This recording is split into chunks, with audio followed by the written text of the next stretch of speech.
The devil trailer release ಆಗಿದೆ ನಿನ್ನೆಯಿಂದನೂ ತುಂಬ ಮೆಸೇಜ್ಗಳು ತುಂಬ ಕಾಮೆಂಟ್ಗಳು ಬಂದದ್ದು ಟ್ರೈಲರ್ ರಿವ್ಯೂ ಮಾಡಿ ಯಾಕಿನ್ನ ಬಂದಿಲ್ಲ ಅಂತ. ನಿನ್ನೆ ನಾನು ಧುರಂಧರ್ ಸಿನಿಮಾಗೆ ಪ್ಲ್ಯಾನ್ ಮಾಡಿದ್ದೆ. ಸೊ ಆಲ್ಮೋಸ್ಟ್ ಬೆಳಿಗ್ಗೆಯಿಂದನೂ ಅದನ್ನು ನೋಡಿ ರಿವ್ಯೂ ಮಾಡೋದ್ರಲ್ಲೇ ಇದ್ದದ್ದು.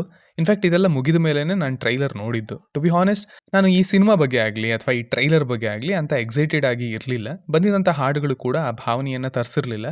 ಅದಕ್ಕೇನೆ ಅದರ ಕಡೆಗೆ ಹೆಚ್ಚು ಗಮನ ಕೊಟ್ಟಿರಲಿಲ್ಲ ಕೂಡ. ಸೊ ಅಂತೂ ಟ್ರೈಲರ್ ನೋಡಿದೆ ಆ್ಯಂಡ್ ಆ ಟ್ರೈಲರ್ ಕೂಡ ಒಂದು ಪಾಯಿಂಟನ್ನು ಬಿಟ್ಟು ನಾನು ಅಂದುಕೊಂಡ ಝೋನಲ್ಲೇ ಇತ್ತು ಅಂತ ಹೇಳ್ತೀನಿ. ಆ್ಯಂಡ್ ಆ ಪಾಯಿಂಟ್ ಏನು, ಅದರ ಬಗ್ಗೆ ನನ್ನ ಕನ್ಕ್ಲೂಷನ್ ಏನು ಅನ್ನೋದನ್ನು ಸ್ವಲ್ಪ ಮಾತಾಡ್ಕೊಂಡು ಬರೋಣ ಬನ್ನಿ. ಮೊದಲನೇದಾಗಿ ಇಲ್ಲಿ ಟ್ರೈಲರ್ ಕ್ವಾಲಿಟಿಗಿಂತ ಈ ಟ್ರೈಲರ್ನ ಇಂಟೆನ್ಷನ್ ವರ್ಕ್ ಆಯಿತು ಅಂತ ಹೇಳ್ತೀನಿ. ಇದೊಂಥರ ಕ್ಯಾರೆಕ್ಟರ್ ಇಂಟ್ರೊಡಕ್ಷನ್ ವಿಡಿಯೋ ಥರ ಇದ್ದದ್ದು. ಒಂದೇ ಒಂದು ಪಾತ್ರದ ಮೇಲೆ ಅವನ ಸುತ್ತ ಏನಿದೆ, ಅವನು ಹೇಗಿದ್ದಾನೆ ಅನ್ನೋದ್ರ ಕಡೆಗೇನೆ ಹೆಚ್ಚು ಗಮನ ಕೊಟ್ಟಿದ್ದಾರೆ.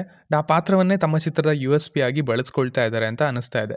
ಇಲ್ಲಿ ನಮ್ಮ ಮೇನ್ ಕ್ಯಾರೆಕ್ಟರ್ ಏನೇ ಸ್ವಲ್ಪ ವಿಲನ್ ಫೀಲ್ನ ಕೊಡ್ತಾ ಇದ್ದಾನೆ.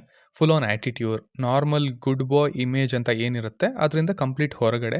ಸೊ ಹೊರಗಡೆಯಿಂದ ನೋಡಿದ್ರೆ ಐ ಫೀಲ್ ನಮ್ಮ ಮುಖ್ಯ ಪಾತ್ರ ಫಾರಿನಿಂದ ಇಂಡಿಯಾಗೆ ಬರಬೇಕಾಗತ್ತೆ ಎಮರ್ಜೆನ್ಸಿಯಿಂದ. ಅವನಿಗೆ ಮೇ ಬಿ ಒಂದು ಪಾರ್ಟಿಯನ್ನು ಮುನ್ನಡೆಸ್ಕೊಂಡು ಹೋಗಬೇಕಾಗಿರುವಂಥ ಜವಾಬ್ದಾರಿ ಕೂಡ ಸಿಗತ್ತೆ ಅಂತ ಅಂದ್ಕೊಳ್ತೀನಿ.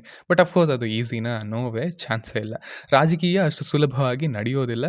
ಸೊ ಈ ಒಂದಷ್ಟು ಫ್ರೇಮ್ಗಳನ್ನು ನೋಡಿದರೆ ಅದು ಕಾಣಿಸ್ತಾ ಇದೆ. ಕ್ಯಾರೆಕ್ಟರ್ ಅಸಾಸಿನೇಟ್ ಮಾಡಬೇಕು ಅನ್ನೋ ಡೈಲಾಗ್ ಕೂಡ ಅದನ್ನೇ ಬಿಂಬಿಸ್ತಾ ಇದೆ. ಸೊ ಹೊರಗಡೆಯ ಪೊಲಿಟಿಕ್ಸ್ನ ಆ್ಯಂಡ್ ಒಳಗಿನ ಪೊಲಿಟಿಕ್ಸ್ನ ಹ್ಯಾಂಡಲ್ ಮಾಡೋದಕ್ಕೆ ಇವನು ಎತ್ತೋ ಅವತಾರನೇ ಈ ಡೆವಿಲ್ ಅಂತ ಅಂದ್ಕೊಳ್ತೀನಿ. ಇಲ್ಲಿ ಡಬಲ್ ಆ್ಯಕ್ಟಿಂಗ್ ಅನ್ನೋ ರೀತಿಯ ಮಾತುಗಳು ಆ್ಯಂಡ್ ಸ್ಪೆಷಲಿ ನಶೆ ತಗೊಂಡಾಗ ಈ ಥರ ಆಗ್ತಾನೆ ಅನ್ನೋ ಮಾತುಗಳು, ಅದು ಬೇರೆ ಈ ಗ್ರೀನ್ ಪಿಲ್ ಮತ್ತು ರೆಡ್ ಪಿಲ್ನ ಸ್ವಲ್ಪ ಇಂಪಾರ್ಟೆಂಟ್ ಅಂತಲೂ ತೋರಿಸಿದ್ದಾರೆ. ಅವೆಲ್ಲ ಇದ್ದಾವೆ. ಬಟ್ ಐ ಸ್ಟಿಲ್ ಫೀಲ್ ಇದು ಇವನು ಕಾನ್ಷಿಯಸ್ ಆಗಿನೇ, ಅಂದರೆ ಗೊತ್ತಿದ್ದೇ ಮಾಡ್ತಿರೋ ಅಂಥ ಒಂದು ಪಾತ್ರ ಅಂತ. ಅವರನ್ನು ಡೀಲ್ ಮಾಡೋದಕ್ಕೆ ಅವರದ್ದೇ ದಾರಿಯಲ್ಲಿ ಹೋಗಬೇಕು ಅನ್ನೋ ಥರ. ಇಫ್ ಅಟ್ ಆಲ್ ಈ ಆ್ಯಂಗಲ್ನ ಬಿಟ್ಟು ಇದರಲ್ಲಿ ಇನ್ನೊಂದೇನೋ ವಿಷಯ ಇತ್ತು ಅಂದರೆ ಅದು ಡೆಫಿನೆಟ್ಲಿ ಒಂದು ಎಕ್ಸ್ಟ್ರಾ ಪಾಯಿಂಟ್ನ ಕೊಡುತ್ತೆ ಸಿನಿಮಾಗೆ. ಬಿಕಾಸ್ ಈ ಫ್ರೇಮ್ನ ನೋಡಿ, ಬ್ಯಾಡ್ ಬಾಯ್ ಹೇರ್ ಸ್ಟೈಲ್ ಇದೆ, ಬಟ್ ಫೀಲ್ ಗುಡ್ ಬಾಯ್ ಥರ ಇದೆ, ಹೀರೋ ಲುಕ್ಕೇನೇ ಇದೆ. ಸೊ ಇದು ಒಂದು ಅವನಾಗಿ ಅವನು ಮಾಡ್ಕೊಂಡಿರುವಂಥ ಒಂದು ಪಾತ್ರ ಅಂತ ನನಗನ್ಸುತ್ತೆ. Let's see. ಇನ್ನೊಂದೇನೆಂದರೆ ರಚನಾ ರೈ ಅವರು ಆಲ್ಮೋಸ್ಟ್ ಎಲ್ಲ ಕಡೆನೂ ಜೊತೆನಲ್ಲಿ ಇದ್ದಾರೆ, ಥ್ರೂ ಔಟ್ ಇರ್ತಾರೆ ಅಂತ ಅಂದ್ಕೊಳ್ತೀನಿ. ಸಪ್ರೇಟ್ ಲವ್ ಆ್ಯಂಗಲ್ ಅಂತ ಅಲ್ದೇನೆ. ಸೊ ಅವರಿಗೂ ಒಂದು ಒಳ್ಳೆ ಪಾತ್ರ ಇತ್ತು ಅಂದರೆ ಅದು ಖುಷಿನೇ. ಇನ್ನು ಮೊದಲೇ ಹೇಳಿದ ಹಾಗೆ ನಾನು ಇದರಿಂದ ಏನೇನೂ ಎಕ್ಸ್ಪೆಕ್ಟ್ ಮಾಡ್ತಾ ಇರಲಿಲ್ಲ. ಬಂದಾಗ ನೋಡುವ ಅನ್ನೋ ಭಾವನೆಯಲ್ಲೇ ಇದ್ದದ್ದು. ಟ್ರೈಲರ್ನ ಕ್ವಾಲಿಟಿ ಕೂಡ ಹಾಗೆ ಇತ್ತು.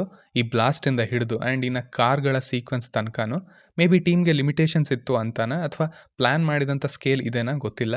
ಬಟ್ ಐ ಹೋಪ್ ಕಥೆಯ ಪ್ರಕಾರ ಹಾಗೆಯೇ ಇಲ್ಲಿನ ಪೊಲಿಟಿಕ್ಸ್ ಪ್ರಕಾರ ಮಾಸ್ಟರ್ ಮೈಂಡ್ ಅಚ್ಚುತ್ತವ್ರು ಕೂಡ ಇಲ್ಲಿದ್ದಾರೆ. ಆ್ಯಂಡ್ ಸ್ಪೆಷಲಿ ಈ ಕ್ಯಾರೆಕ್ಟರ್ ಸುತ್ತ ಏನೋ ಒಂದು ಮಿಸ್ಟ್ರಿನ ಅವರು ಕ್ರಿಯೇಟ್ ಮಾಡೋದಕ್ಕೆ ನೋಡ್ತಾ ಇದ್ದಾರೆ. ಅದು ಸ್ಟ್ರಾಂಗ್ ಆಗಿ ಇರಲಿ ಅಂತ. ಬಿಕಾಸ್ ಸದ್ಯದ ಮಟ್ಟಿಗೆ ಇದರ USPನೇ, ಇಂಟ್ರಿಗ್ಯೂಯಿಂಗ್ ಪಾಯಿಂಟೇನೆ ಈ ಪಾತ್ರ. ಸೊ ಸಿನಿಮಾ ಒಂದು ದಿನ ಪ್ರೀಪೋನ್ ಮಾಡಿಕೊಂಡು ಡಿಸೆಂಬರ್ 12ರಿಂದ ಈಗ ಡಿಸೆಂಬರ್ 11ಕ್ಕೆ ರಿಲೀಸ್ ಆಗ್ತಾ ಇದೆ. ಸೊ ಇಡೀ ಟೀಮ್ಗೆ ಬೆಸ್ಟ್ ವಿಶಸ್ನ ತಿಳಿಸ್ತಾ ನಾನು ಹೊರಡ್ತಾ ಇದ್ದೀನಿ. ಇನ್ನು ನಿಮಗೆ ಇದು ಹೇಗನ್ನಿಸ್ತು ಅನ್ನೋದನ್ನು ಖಂಡಿತ ಕೆಳಗಡೆ ತಿಳಿಸಿ. ಆ್ಯಸ್ ಯೂಶುವಲ್ ಮತ್ತೆ ಸಿಗೋಣ.